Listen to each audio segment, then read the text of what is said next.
Yeah, the Wednesday, the holiday edition of Mr. Irrelevant, presented by Door County Distillery.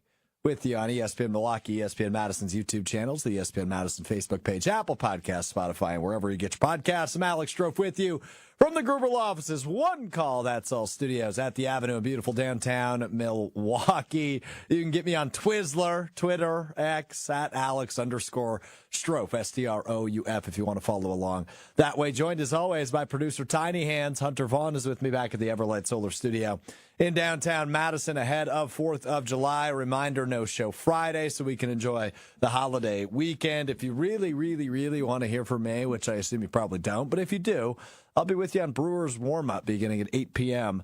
On Friday on 620 WTMJ, leading into that one for the crew. Get another win last night. We'll talk Brewers a little bit later as they acquire a pitcher earlier today. Hunter and I are going to have a very formal discussion and debate on fireworks with 4th of July coming up tomorrow.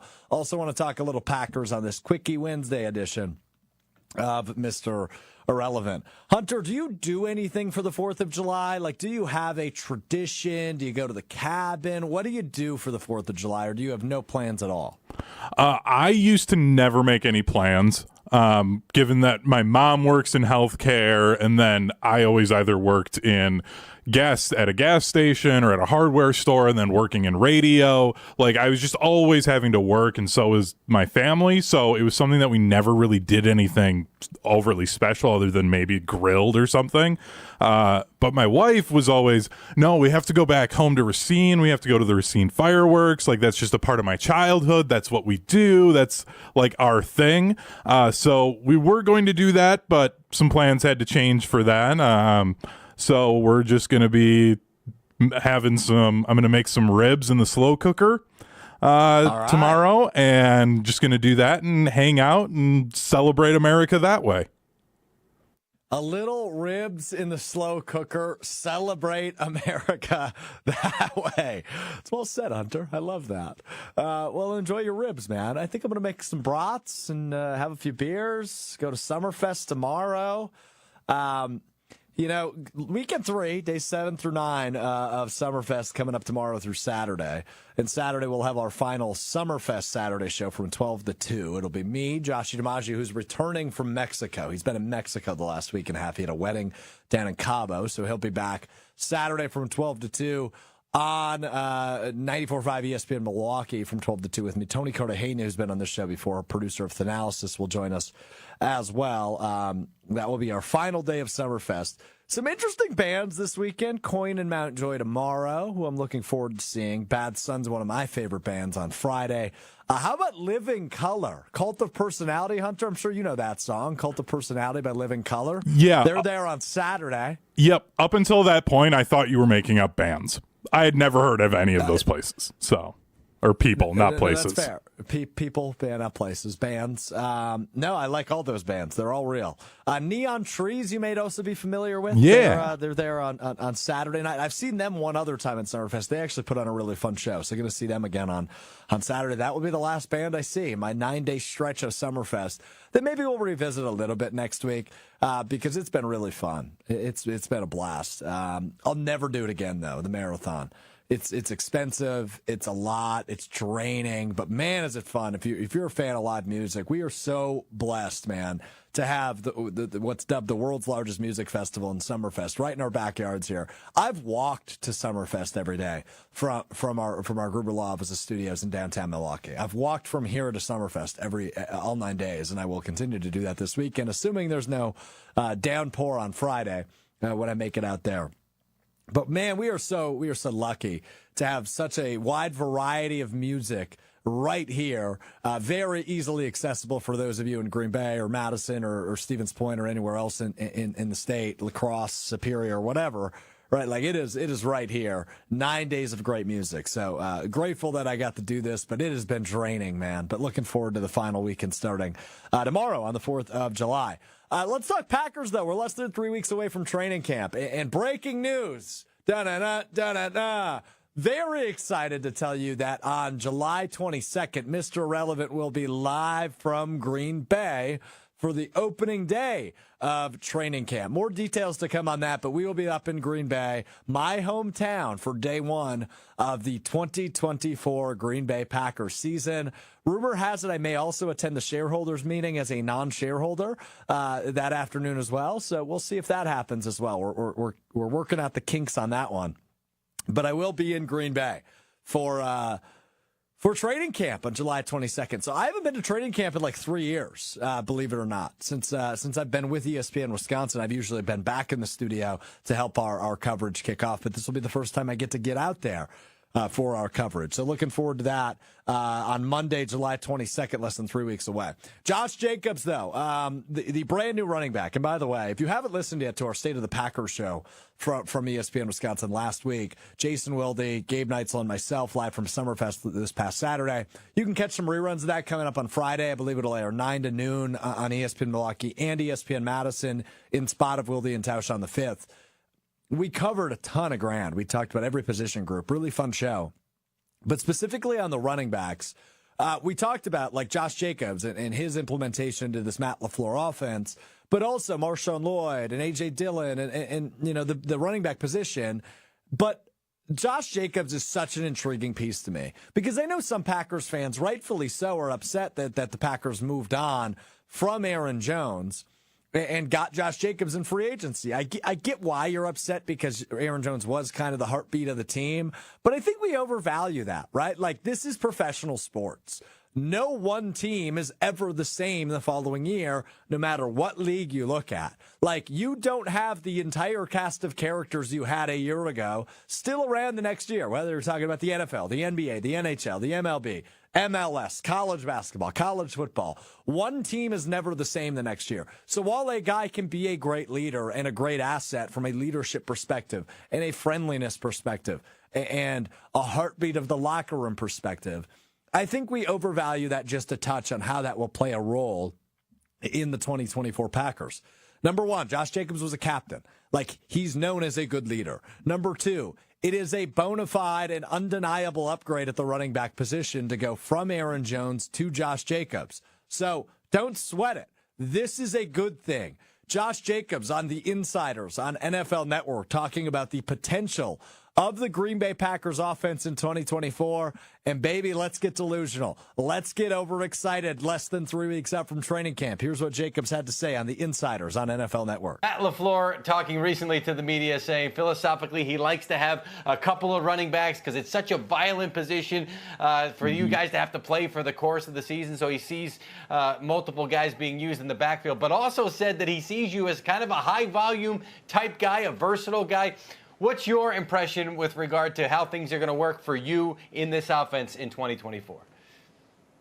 Man, I honestly think the sky's the limit in this offense, man. You know, obviously with having a special guy in Jordan Love, you know, and having a good offensive line and, you know, some good receivers out there make it a lot easier for me. But just to be able to see the game plan and the things that they want me to do this year, the things that they're allowing me to do, I just think it's going to be a special year. So give us a little more insight into that, Josh, because, you know, you go back to 2022, you put up over 2,000 yards for scrimmage, 12 touchdowns. Remember talking to you at the Super Bowl. Right after that, you get your opportunity to hit the free agent market. The Packers paid for that guy, what they saw on tape going back to 2022. Obviously, you had to battle through some injuries last year. When you talk about that, the things that they're going to allow you to do in this offense, what all does that entail? Man, you know, just to be able to come out and actually show that, you know, I can catch the ball more, be able to run real routes, you know, not just that, but trusted me enough to be able to pick up protections. And, you know, it's just so special when you got a guy like Jordan Love back there, man, and you can't really just load the box every play and you make defenses decide, you know, what they want to stop. I think that's going to be the biggest help for me this year. That Josh Jacobs with Mike Garafolo and Tom Pelissero on the Insiders on NFL Network. Some good insight into this offense and what Josh Jacobs expects in his first year. Now, two things caught my ear there. The very first thing he said, which you see on the screen right now, the sky is the limit in this offense. Let's look around the league and think about how the sky is the limit. Look at the Rams, look at the Niners, look at the Dolphins. When I say those three teams, Hunter, it's pretty easy. What do all three of those teams have in common the last few years? The Rams, the Niners, and the Dolphins. Really versatile offenses. Bingo, ding, ding, ding. Well done. And by the way, you could probably throw the Packers in there, but they've had some struggles with the transitional period from Rodgers to Love. But towards the end of last year, you saw that the sky is the limit. But those specific offenses are this coaching tree. In Mike McDaniel in Miami, in Sean McVay with the Rams, in Kyle Shanahan with the Niners. Those are guys that came up in this league together, and they created and helped develop and evolve these offenses into what they can be. The other thing that caught my ear, though, there from Josh Jacobs is that he is ready to prove he can be more of a receiving threat in this offense, and then he called Jordan Love a really talented guy in the same breath. Now, number one, Jordan Love is very talented. We know that. He's going to get paid like it, too, in the next couple of weeks. But Josh Jacobs as a receiving threat just makes my mind explode as a Packers fan. Because think about the receiving threats you already have in this offense. Christian Watson, Romeo Doubs, Jaden Reed, Dontavian Wicks, Bo Melton, believe it or not. Like, I view him as a serious guy that could make a jump and be a legitimate threat. Luke Musgrave, Tucker Kraft. Hey, by the way, that guy they drafted in Marshawn Lloyd, not too shabby of a receiving back, and you add in a former first-team All-Pro in Josh Jacobs to a list of receiving threats, Jordan Love's going to have a bazillion yards. And Matt LaFleur is going to scheme some really good things up for this offense. The third thing that I didn't mention that caught my ear from Jacobs is the compliment toward the offensive line. And something we've talked about many times, and if you've listened to the show since the get-go, the very first time Brian Bulaga appeared on the show, the former Packers right tackle and first-round draft pick, he talked about, and I asked him a question about it, and he just had a terrific answer on what makes the Packers so good at developing offensive linemen. And it just traditionally, they've been better than just about every team in the league when it comes to developing offensive linemen. And they've hit on those early round picks for the most part outside of like Derek Sherrod in 2011. But there were some other circumstances, right? He dealt with injuries. But think about a guy like David Bakhtiari, who was a mid-round pick and evolved into the best left tackle in the league. Think about a guy like Zach Tom now, who they view as one of their best offensive linemen. Elton Jenkins has evolved into one of those pieces as well. So they constantly get these guys in the middle rounds and let them sit, let them learn, let them bask in the greatness of their coaching staff, and they evolve into these, Swiss Army knife type offensive linemen. So this offensive line, despite some of the question marks we may have entering training camp, right? Who's the starting left tackle? Is Sean Ryan actually an everyday right guard? Is Josh Myers truly the best center? The best option you have at center on this roster? We have those questions, but if you roll out the five you had last year, Rasheed Walker, Elton Jenkins, Josh Myers, Sean Ryan, who split time with John Runyon, and then at right tackle, Zach Tom once he returns from his pec injury, you're comfortable with that, especially when you have Jordan Love and Josh Jacobs and all those receiving options I just mentioned.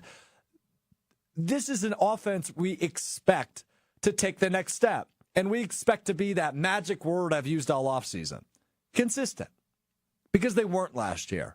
Some of that blame goes on Matt LaFleur for cutting that playbook down to like a third of what it actually was, so it was easier to digest for some of those young skill position players and for a first-year starting quarterback. But as the season went on, and as this offense grew together, and as Jordan Love grew, we saw the potential this offense could have.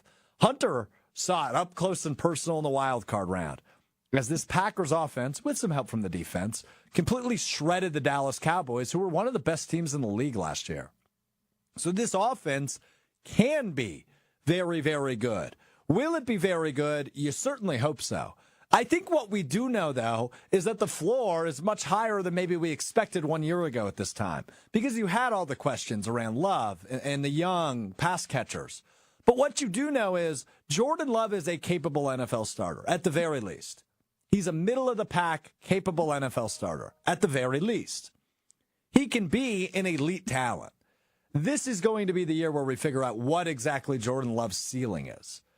Last year was more about figuring out what the floor was. This year's figuring out, okay, what's the ceiling? I think Jordan Love definitely has the potential to raise what our expectations of his ceiling is. He can evolve into the Aaron Rodgers type of he can win you every game you play. And while progression is never guaranteed in the NFL, and there are other scenarios, right? Injuries exist, unfortunately. But you expect Luke Musgrave and Tucker Kraft to turn into more reliable options at the tight end position in year 2.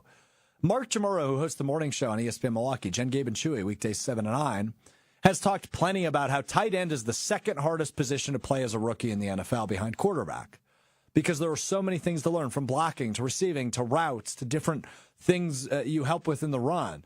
There's a lot that goes into being a tight end.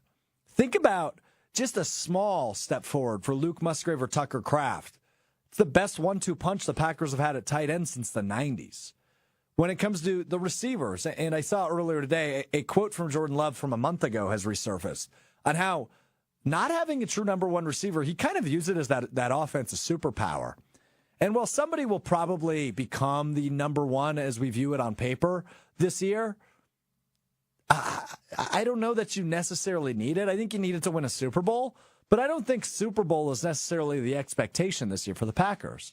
I think the expectation is win double-digit games, maybe get to an NFC Championship game. And shoot, if they exceed expectations, great. But I think that's the expectation. Be in the divisional round. Be in the same spot you were a year ago at the very least. And if you exceed expectations, great. I think this offense can be top 7 in the league. I think the 3 I named earlier are all in there. Miami, San Francisco, and Los Angeles. Los Angeles, I still think, is a very, very good offense. As you saw, Puka Nacua come on strong. And obviously, Cooper Kupp is healthy. Matthew Stafford, when he's healthy, is still a very good quarterback in this league. And then you look across the league, right? Hunter's favorite team, Dallas, has a very good offense. I think, and then I haven't even mentioned AFC offenses yet, right? Kansas City is always going to be a threat. Cincinnati, if Burrow's healthy. Buffalo is always good. Baltimore's a good offense. And they add some pieces in the offseason. Philadelphia adds Saquon Barkley. Green Bay should be in that conversation. So I think this can be a top 7, if not better, offense in this league, because remember who the play caller is. Matt LaFleur is one of the best play callers in the National Football League, and that should not be something that's overlooked. Hunter, how do you feel? How good can this Packers offense be? I mean, I think you're right. I think they should be top 10 in the NFL when it comes to offense, whether that's from a points perspective, production, third down efficiency, whatever way you want to measure what a good offense is. I think they will be consistently in the top 10 for all of that. I'm just wondering, what is the one thing, though, that could hold this offense back? Because I just keep thinking, if these receivers don't develop the way that we are expecting them to, this could be a really long season for Jordan Love and a very frustrating one, too. Yeah, so that's one part of it, and I think that's a good point. And look, I'm pessimistic sometimes during the season. This is the time where I tend not to be, but I'll take a look at the glass half empty thing for just a moment, because I think it is important. And it's a sentence I mentioned earlier that I kind of breezed right over. I brushed right over it. Progression isn't guaranteed in the NFL. You expect it, but it's not guaranteed. It's a lot more difficult to win in the NFL than just saying, hey, everybody's going to be better and they're going to be awesome. Yes, the receivers obviously do play a big role. And I would anticipate, Hunter, that 1 or 2 of them don't make the jump that we're saying. Because a lot of the topics we've been doing in this offseason, and I know across the board, right? Podcasts, articles, whatever you read, however you consume your Packers content, one of the big questions is, who's your guy, or who do you expect to be that next great receiver for the Packers, following the footsteps of Greg Jennings and Jordy Nelson and Devontae Adams? Who's kind of that next guy? Jaden Reed's kind of mind. Dontavian Wick's name has been thrown around. If Christian Watson can get a healthy 17, let's not forget about how great he can be. Bo Melton is another guy, right? He's got speed. And obviously I'm not mentioning the most reliable receiver from a year ago in Romeo Doubs. 1 or 2 of those guys might not be as good as they were a year ago. And that's okay. But it's about those 2 other guys that maybe are much better than they were a year ago.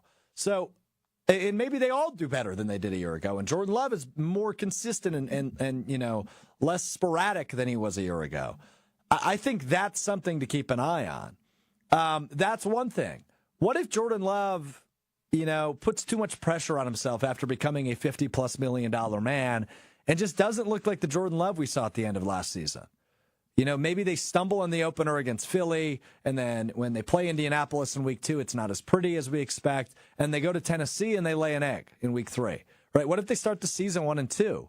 All of a sudden you're going, whoa, this is not what we expected after coming off of the great run they had last year.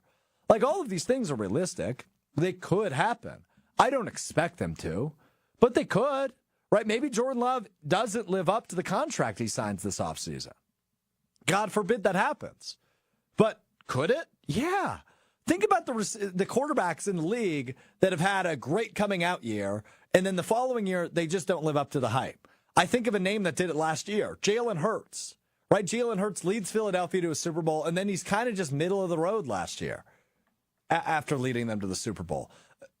Especially at the end of the season, turnovers and messy plays, and the offense just, They're all things that could happen. I just don't expect them to happen.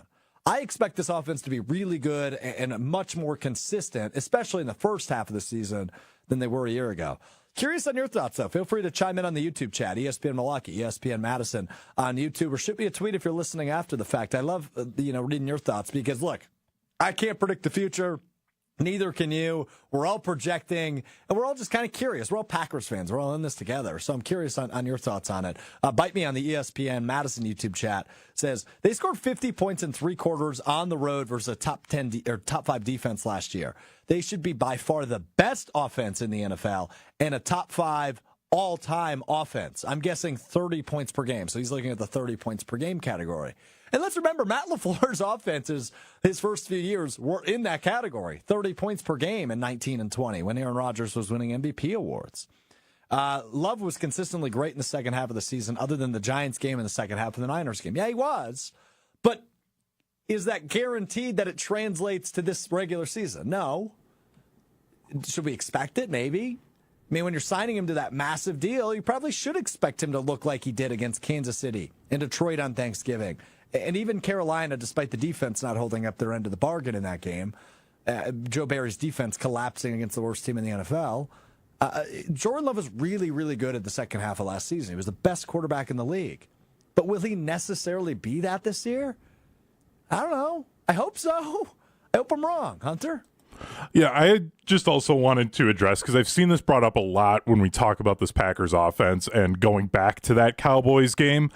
I think the thing Packer fans need to understand about that Cowboys defense was the fact that their numbers got inflated because of the special teams touchdowns that they forced. And the fact that they had some interceptions bounce into the hand of Deron Bland, and he has 40 yards of open field, so he's able to just walk in for touchdowns. That inflates what that defense was. They were very good, and they were a top half of the league defense all year, but they were terrible against the run. Even when teams were down on them, they knew they could still run the ball against them, and then they didn't have a lead. Green Bay was able to run the ball and establish things, and it was all over for them.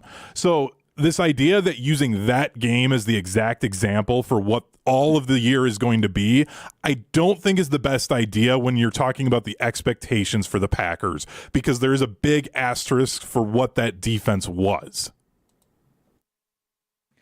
Sure. I hear ya. But 50 points is 50 points. I know. No? I know.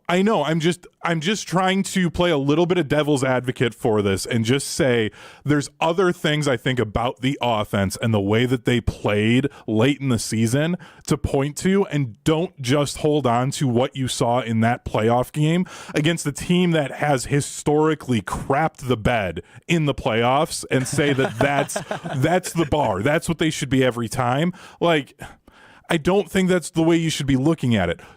Look at the other parts of what this team did throughout that late run in the season to get into the playoffs, the way that they played against the Bears and things like that as your indicator. The Cowboys game was great if you're a Packers fan. It's awesome. Don't use that, though, as the bar for what you want to see every single week, because I don't think that that's going to happen. Well, yeah, no. I'm with you on that.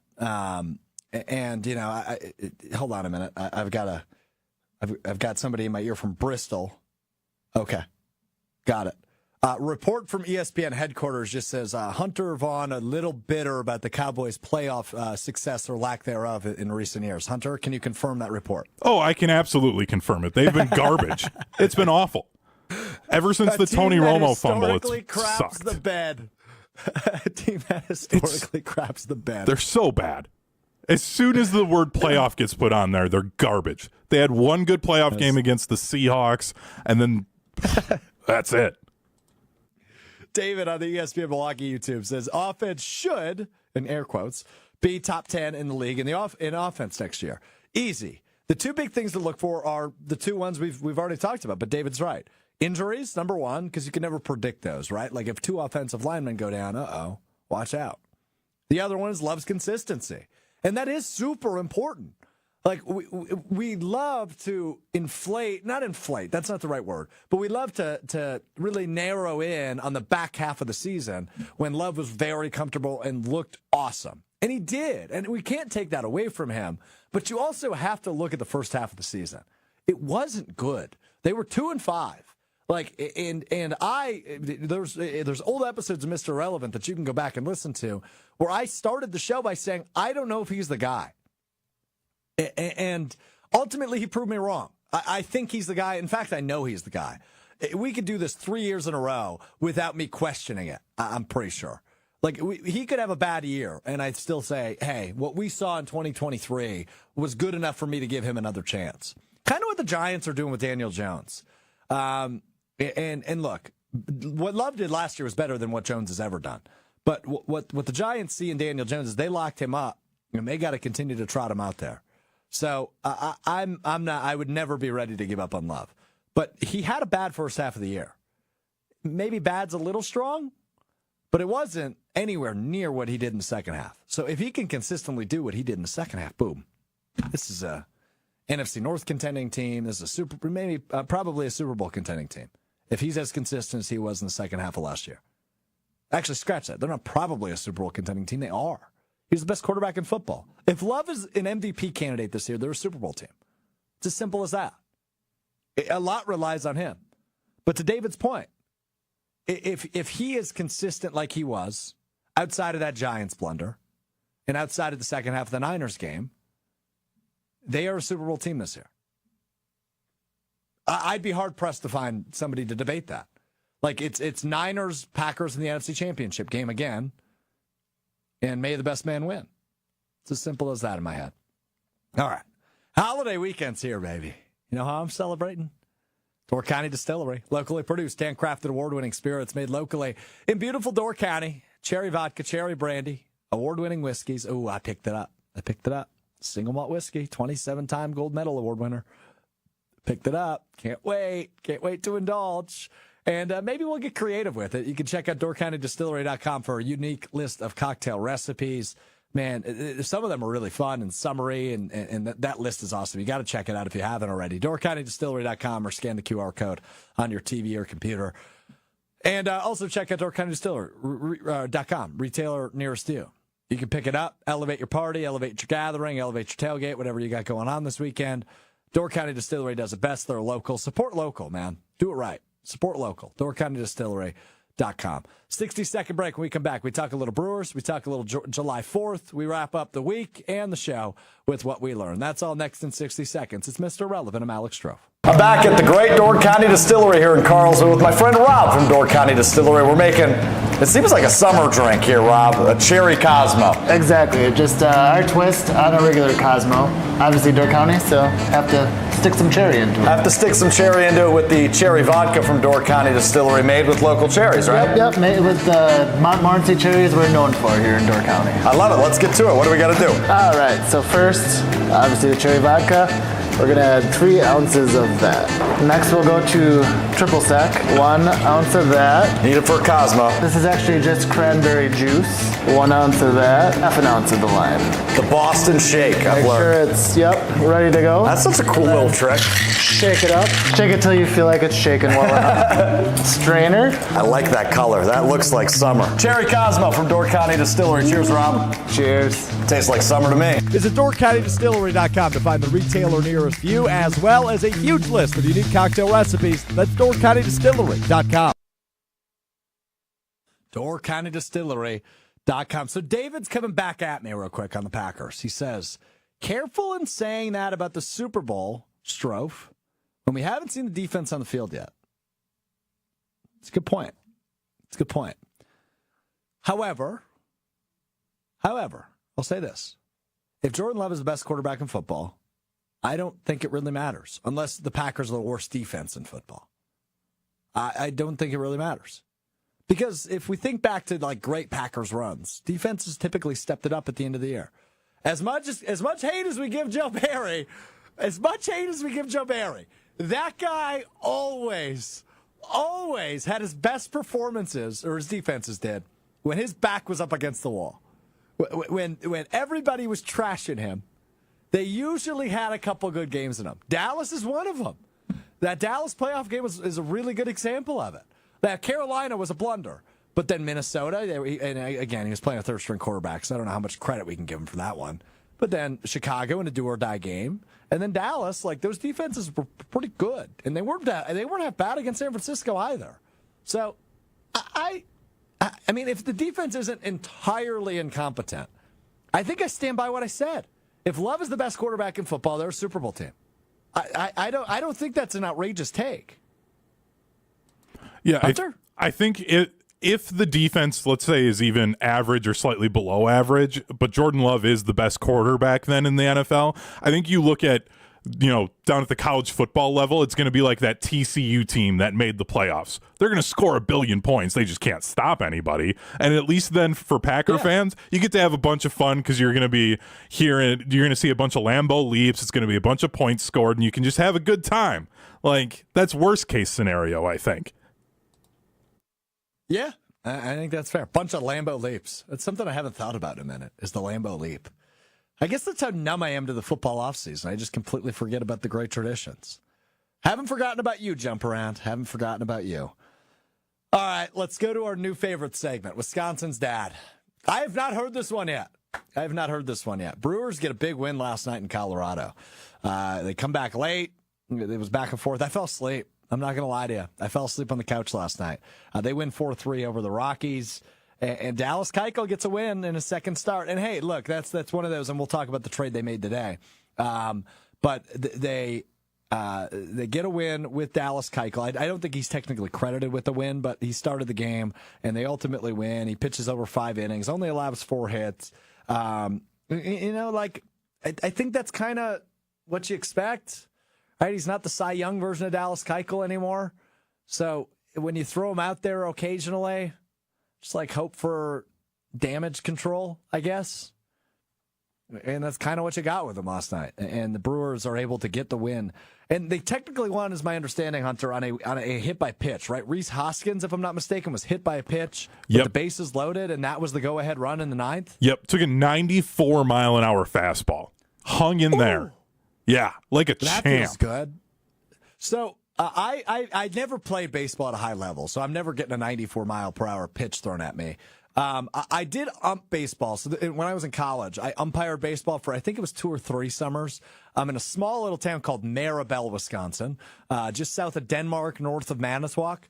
And I just did it like once or twice a week, and it was typically like 7th, 8th, or like kids going into 8th or 9th grade, so like about freshmen, like 13, 14, 15-year-olds. And I was often, actually almost always, the home plate umpire, so I was calling balls and strikes. Let me be the first to say, if anybody's watching, that maybe I umped your kid, or maybe the kids are watching that I umped. I apologize. I wasn't very good. I understand that. I just needed a couple bucks when I was in college. Now, the worst one I ever got was, I'm going to have to stand. And I don't even know if you'll be able to see me. I'll move these monitors for you if you're watching on the video side. So, I'm hunched over, right? Watching the balls and the strikes. Foul tip. And I was pretty guarded up, right? Like I was wearing shin guards up to the knees. I obviously had a chest pad on and a mask on. So my only exposed areas essentially were my arms and then my thighs. Foul tip, took one right off the right thigh here. And I had the biggest purple bruise I've ever had in my life. And, it was a foul tip into my thigh. And you could probably hear the thud because the crowd went, ooh. Ooh.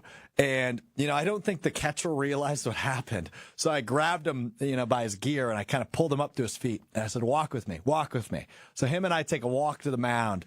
And, whatever, I'm a champ. I'm a tough guy. We go back to the plate. We finish the game. I start stripping the gear off. And I think I was wearing sweatpants. So I just slid them down in the little umpire closet. And I looked and it was already yellow. It was nasty. And I had that bruise for several weeks. That's the worst bruise I've ever had. So anyway, my point here is a 94 mile per hour, Hunter? Yep. A fastball 94. Wouldn't feel good. Would No. not feel good because I probably took a foul tip that was maybe 50 miles per hour. I mean, it was close on the ricochet, but yeah, that didn't feel good. So Rhys Hoskins, anyway, back to the story. Rhys Hoskins, hit by pitch, scores the go-ahead run. Brewers, don't allow anything in the bottom of the ninth out in Colorado. They get a win. 4-3. Now, Pat Murphy, like I said, I have not heard this yet. I'm letting Hunter take the lead on watching Wisconsin's dad and what he says. Pat Murphy talking about how they won the game, correct, Hunter? Am I setting this up correctly? Yep. If you want to set it up, feel free. Yeah, so he's talking about how the team was able to win the game and just what they were able to do offensively, and then this was him on Bally Sports after the game. And, we left some guys on base. We didn't really get the big hit offensively when we needed to, but, Rhys Hoskins hanging in there, down 0-2. And then, Monasterio, Mitchell's at bat, drawing that walk. I mean, that's baseball, man. That's how you play offense. So, we didn't get the big hit, but we pecked away like little woodpeckers and They pecked away like little woodpeckers. I like that from Pat. Little woodpeckers. So he's buying recipes from Martha Stewart. He's not on Twizzler much. And he's pecking away like a little woodpecker. God. You could see, too, in that video, if you were watching the video stream, he had that little smirk right before he said it. He's got that, signature Pat Murphy smirk where he knows he's about to say something that people are going to like. Pecked away like little woodpeckers. I love that from the manager, Pat Murphy. What a dork. I love that. Another low-risk, high-reward move, by the way, for the Brewers, and like they did with Dallas Keuchel a few weeks ago. They trade for Rays pitcher Aaron Savale, Aaron Savale from the Rays. They trade their 20th, I think it was, prospect. I don't know who he was. Look, and why I call it low-risk, high-reward, because Dallas Keuchel, we just recently learned within the last few days, for cash considerations, $1 is all it took to get Dallas Keuchel. Now, to get Aaron Savale, who was pitching in the big leagues, not very good this year, but still in the big leagues, only 29 years old, started his career with the Cleveland Guardians from 19 to 23, and then last year to this year he was with the Rays.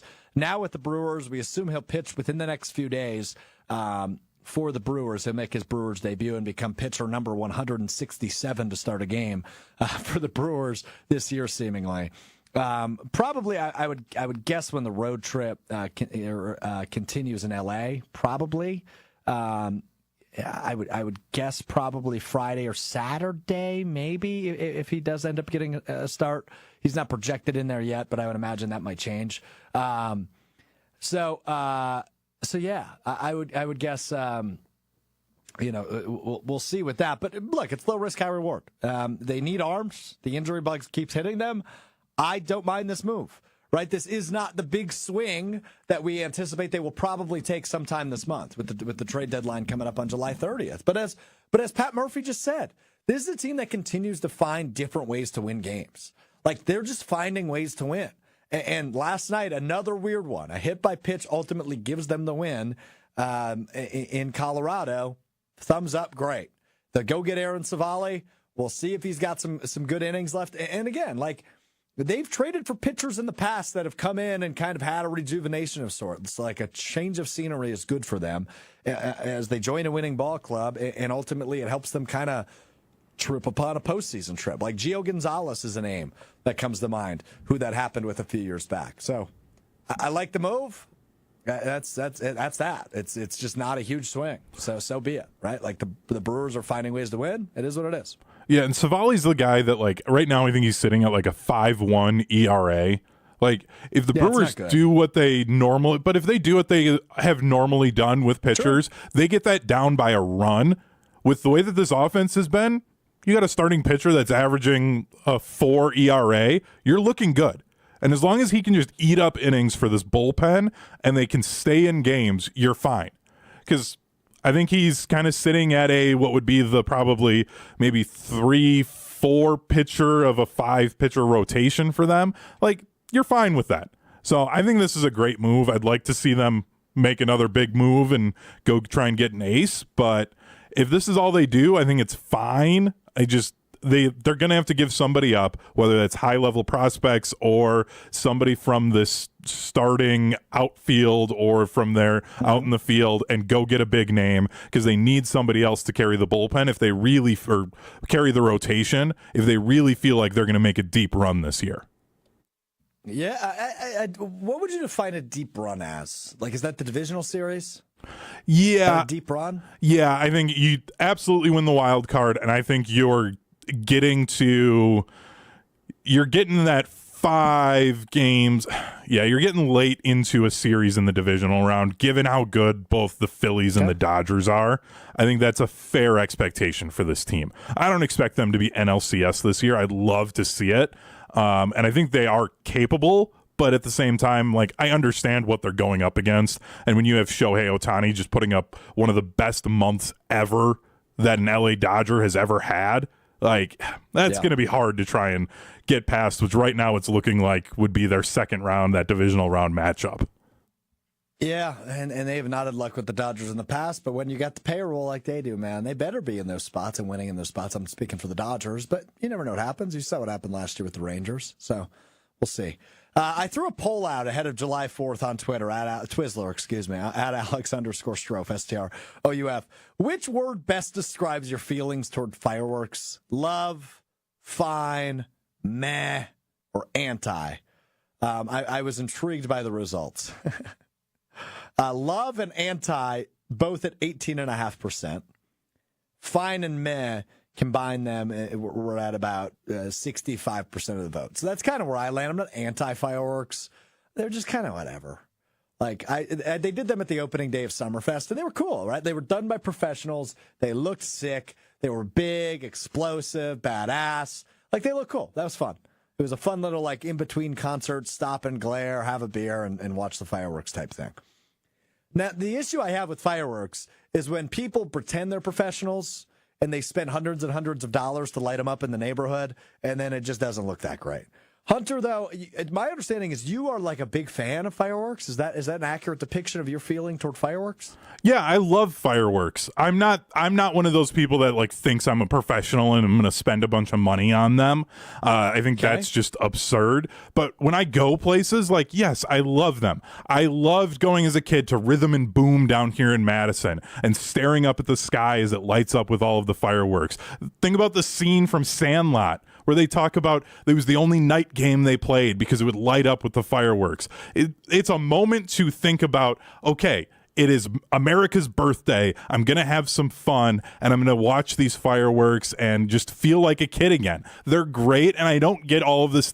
It's like the cool thing now this time of year is like, oh, fireworks are lame. They're stupid. Even though up until one person decided to say it, everybody else was like, yeah, they're fun, they're cool, I enjoy this. But oh no, one person said it who somebody else thought was cool, and now everybody else has to jump on the hating on fireworks. I think it's ridiculous. Yeah, so it's un-American. I'm not, like, super anti. Will you light fireworks, Hunter? Like, will you light some off this year? No. I let professionals do that. I'm plus Good too, idea. like, if you're lighting them off in a residential, like, I don't know who lives around me. I live in an apartment complex too. Like, I don't know if there's veterans. I know people have dogs. Like, I had a friend whose parent was a veteran, and I saw what that was like for them. So no, I leave it up to professionals. So like, okay, there's fireworks happening in this area, and you know it's a designated spot. I don't like I'm just in the middle of a cul-de-sac and some a-hole is lighting off $500 worth of fireworks for the next 3 hours. That's weird, and I'm not a fan of that. Yeah, that's fair. That's fair. Can't blame me for that. Yeah, that's fine. If you do light them off, be safe. Don't blow your hand off, right? We don't need what happening to you, what happened to a former NFL defensive end. Don't need that. The 4th of July and fireworks, though, did birth one of the greatest memes in internet history. And I wish I would have told you to play it. This is on me, Hunter. But back it up, Terry. Back it up, Terry. You know that meme? I don't. You know what I'm talking about? Okay, well, that's too bad. Maybe we'll play it next week. We'll make that a tease. If you have free time, though, go on YouTube, look up Back It Up, Terry. You will get a good laugh out of that. Time now for What We Learned. It is our final show of the week. We will be back with you on Monday, which means we'll only be 2 weeks away from training camp. Holy smokes, is summer flying by. Hunter, what'd you learn? I learned that when you have even just one additional person like coming over for a meal, it's way too stressful. Like trying to figure out like, okay, what are we going to have? Are they bringing something? How do you ask somebody to like potentially bring something like, and it's just my sister-in-law coming over.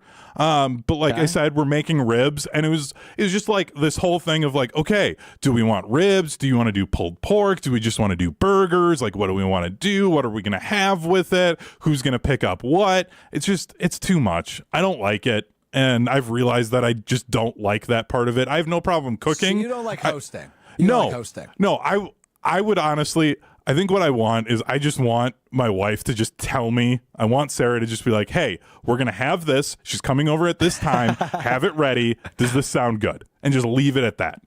Instead of me having to be involved, because like I don't care. Like it's the 4th of July. I just want to eat some meat and maybe watch like The Patriot and feel like a good red-blooded American. That's all I want to do. So, yeah, I'm not a fan of hosting and making decisions. There you go. Fair enough. What I learned in NBA news, LeBron James signs a 2-year, 1-and-1 deal, essentially, with the LA Lakers worth $104 million. However, LeBron gets a no-trade clause now. And I didn't realize only one other player in the league has a no-trade clause, and that is Bradley Beal, of all people. Essentially, the no-trade clause in the NBA means the player can veto trades. You can say, yeah, no, I don't want to go there. And for LeBron, who's now going to be playing with his son, they will be the first father-son duo in NBA history to play on the same team together. They will play together, right? Like LeBron's not going anywhere. So that's pretty awesome. But LeBron, what we also learned from this, I think, is he is near the end. I would guess maybe 1 or 2 more years of LeBron James, which is sad, right? Because we've seen the quarterback era kind of come to an end. Rodgers like the last one hanging on, and Stafford too, I guess you could throw in there, of the last era of quarterbacks. In the NBA, like you've got Chris Paul, who just signed with the Spurs. You've got LeBron, and that's about it. I mean, if you want to throw Paul George, who just signed with the Sixers in there, he's a little bit after that era. But we're coming to an end of an era, which is sad. But LeBron and Bronny together is really, really fun. And I saw in a sports book this week that one of the big sports books nationwide, is offering a plus, I believe, 1,500 line already on Bronny James if he scores 25 or more points in any game this NBA season. I don't know that it will happen, but that's interesting value for a guy that might get some playing time for the LA Lakers. So there you go. LeBron's new contract. Only one of 2 players in the NBA to have a no-trade clause. That does it for us this week. Thanks so much for hanging out with us today. Good chats on the Brewers and the Packers and everything else we chatted about all this week. We had Doug Gottlieb on the show on Monday. If you missed that conversation, you can find it on the podcast feed or on the ESPN Milwaukee YouTube channel just for the isolated interview. We're back with you Monday. Have a safe holiday. Enjoy your holiday. Spend some time with people you love. Tell them you love them. Enjoy some Door County Distillery. Have a few drinks. You're going to be at Summerfest. Enjoy it. I'll be there all 3 days, but I will be there for ESPN Milwaukee on Saturday, Summerfest Saturday with Tony Cartagena and Josh DiMaggio from noon to 2. If you're looking for some local radio fix on Saturday, if you're driving around running errands, you can tune in to us on there as well. Back with you Monday beginning at 12:30 on the ESPN Milwaukee, ESPN Madison YouTube pages, and wherever you get your podcast. We will talk to you then. Have a great long weekend. It's Mr. Relevant. I'm Alex Strouf. Peace.